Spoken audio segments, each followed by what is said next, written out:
Toshbaqa quyidagi shaklni hosil qilish uchun qanday buyruqlar ketma-ketligini bajarishi lozim. Bunda har bir javobni tahlil qilib ko'ramiz.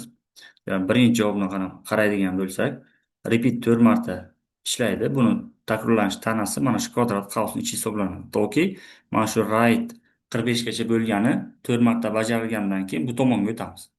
Ya'ni buni ichida yana repeat berilgan. Mana forward 30 qarab turgan tomoniga yuriydi. 90 daraja tashqi tomon o'ng tomonga buriladi.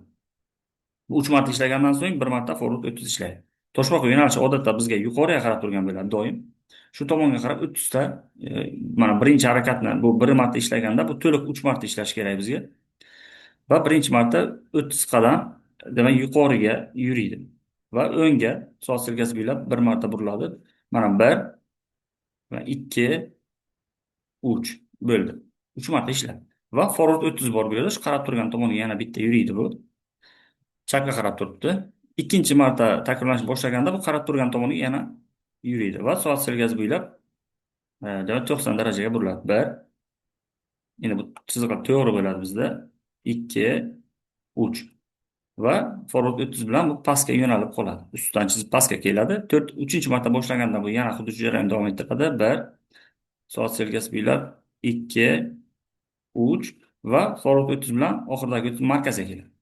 4-martada xuddi shu ustidan chizib 1, 2, 3 va forward 30 bilan markazga kelib yo'nalish hozir bizga tepaga qarab qoladi. Endi bu yerda right 45 deyilgani uchun bu 45 darajaga burilib mana bu burchakda chizadi. Endi bu tomonda ham repeat 4 marta ishlaganda ichida repeat 3 xuddi shu kod ekan.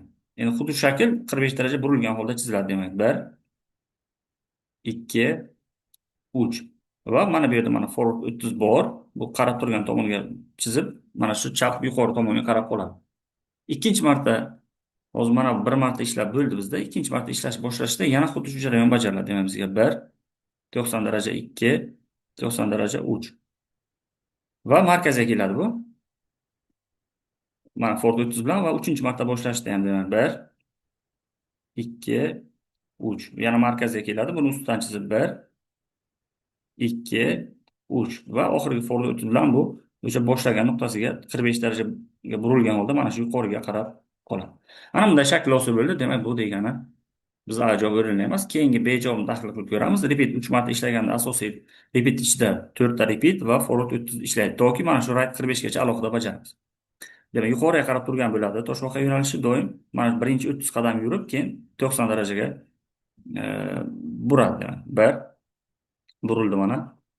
2 burildi. 4 marta jarayon bajariladi. 3 burildi. 4 burildi. Va forward 30 bilan bu yuqoriga kelib qoladi. Xuddi shu 3 marta chiziladi endi shu jarayon. Yana xuddi shunday yuqoriga 1, 2, 3, 4 va yana yuqoriga chiqadi. 3-marta, oxirgi marta ishlashida demak 1 o'ngga buriladi, 2 yana o'ngga, 3 o'ngga, 4 o'ng va yuqoriga kelib qoladi.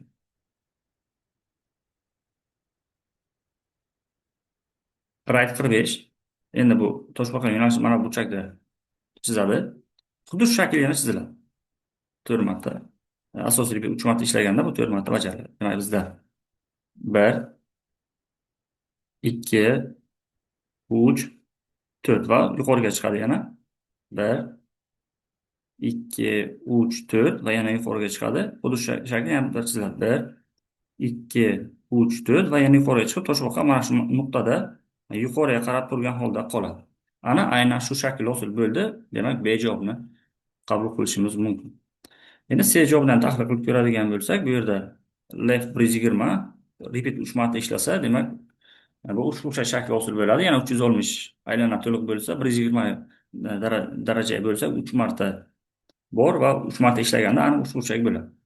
Toshbaqa yo'nalishi odatda biz yuqoriga qarab turadi dedik va buni yuqoriga qarab turgan vaqtda left 120 ga bursak, bu mana bu burchak ostida ketadi. Sababi mana bu 90 va yana 30. Jami tashqi tomoni mana shu tomon bizda 120 darajaga buriladi. Left 120 desa soat sirkasiga qarshi buriladi. Endi xuddi shu yo'nalishda chizamiz. Mana shu yerda turgan bo'lsa deylik. Demak 1 mana birinchi burilib chizyapti. 3 marta chizadi shuni. Soat sirkasiga qarshi 2, 3 yuqoriga qarab turibdi toshbaqa yo'nalishi. Endi bu yerda right 120 desa buni demak bizga pastga qarab soat serkasi bo'ylab yuritamiz. Bir marta ishlaganda mana bu repeat. Ana shunday shakl o'sib bo'ladi. Ikkinchi marta yana 120 ga bursa bu soat serkasiga qarshi yuqoriga chizadi. Bir, keyin ikkinchi marta burib yo'nalishni 2, uchinchi marta ham buradi. Demak, shu chiziq ustidan 3. Hozir toshbaqa yo'nalishi mana shu pastga qarab yo'nalgan hisoblanadi. Yana right 120 ga bursa, buni pastga soat serkasi bo'ylab mana bu nuqtaga keltiradi. Va uchinchi marta ishlashda 2 marta ishladi. Uchinchi martada bu yana left 120 ga bursa pastga 1, demak 2, 3. Va right bo'lsa bu yuqoriga qarab chizib, mana chiziq ustidan chizib, toshbaqa hozir mana shu nuqtada boshlagan nuqtasida qoldi. Va D javobini qaraydigan bo'lsak, bu yerda demak asosiy bet 3 marta ishlaganda ichida 4 marta ishlab, chap tomonga buriladi va forward 31 marta ishlaydi. Demak, toshbaqa mana shu nuqtada bo'ladigan bo'lsa, demak bizda yuqoriga 1, chap tomonga 2, 4 marta bajarilishi kerak. Shu 3, 4 yuqoriga qaraydi. Va bu yerda forward 30 bilan bu yana yuqori nuqtaga chiqib oladi.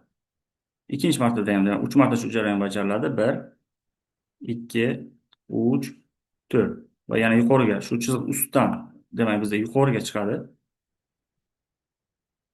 Mana shu chiziq ustidan yuqoriga chiqadi. Va keyingi martada ham yana xuddi shunday bajariladi.